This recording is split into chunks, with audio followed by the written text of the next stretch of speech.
Today, Tandekile, the mother of Cwecwe, we are living in Matatiel. She's 7 years old and she's about to turn 8 in September. Last year, she was doing grade 1 at Bergview College that is located in Matatiele town.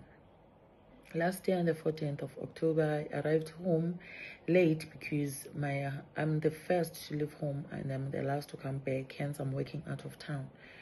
So when I came back, and my husband was complaining about Cwecwe because she came back late from school on the day, and Malume, the transport guy, delayed to go and fetch them from school. Then on the 15th, I came to work and my husband was at home because he was off on the day. So our last born was not feeling okay, so he decided to take my son to consult with the GP. Then I also knocked off early on the day. Then we rushed to the GP. I also rushed to the GP to go and check up on them. Then we arrived home at about 11:30, and my husband asked some of our neighbors to go and assist him slaughtering the pig because we're preparing for my 1-year-old son's party that we're gonna have it celebrated on a Saturday. So now Cwecwe came back from school at about 3:30. When she came back, I was complaining about her having a jersey on because weather temperatures were very high on the day. She did not answer to any of the questions that I asked her.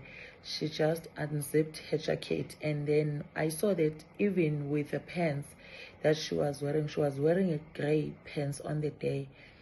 The zip was not up, and I asked her, "Sis, why are you wearing like this?" She did not respond to that. She went straight to her bedroom, and she came back, and everything seemed to be fine because we just seated there chilling in the sitting room. So at about 6, because with the meat that we had, it was a fresh meat and also it was hot. So she complained about having a stomach ache at about 18 hours. So I was like, okay, fine, maybe it's the meat because it's fresh. And then now she rushed to the loo and she came back. Within 10 minutes, she said, "Mama, still, I'm not feeling okay." She went again. When she came back, she couldn't walk properly. But in my mind, I thought she has been constipated. I never thought there was something that was not okay with her. And then what I did, I gave her an antidiarrheal and also Panadol. I said, "Sis, you go and sleep," because she sleeps with a helper in her room and also with my 1-year-old son. I said, "You go and sleep, sis.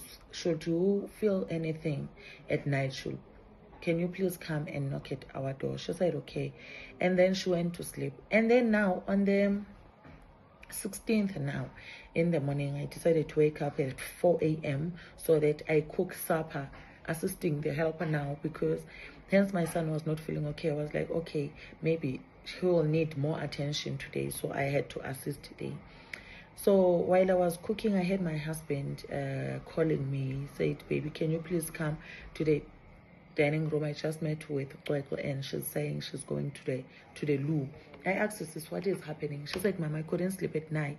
I woke up three times because my bums are very painful." I said, "Oh, okay, no, it's fine."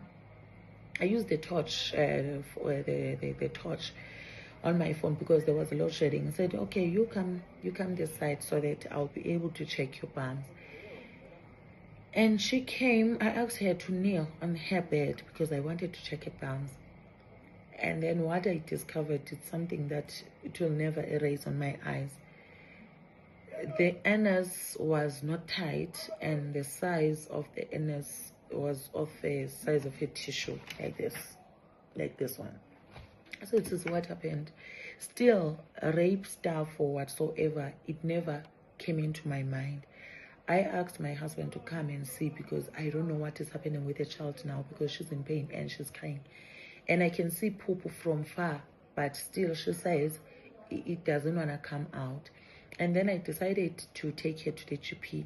That's where it was discovered that the child has been raped, because even the doctor checked, even with her private part, like the one in front.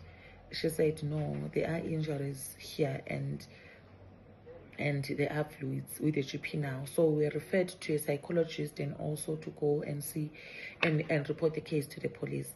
And then we went to the psychologist. Unfortunately, on the day, they said no, we should book an appointment. So we had to drive straight to the police station. While I was driving to the police station, I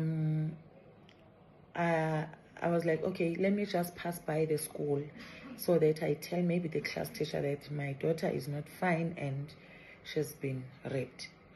So now I went to the school. I rang the bell at the gate. At least the clerk came out. I don't know if the clerk or secretary, but the lady came out, and I told her that no, we are facing such an incident back at home. The child is here in the car. She cannot walk because she couldn't walk at the time.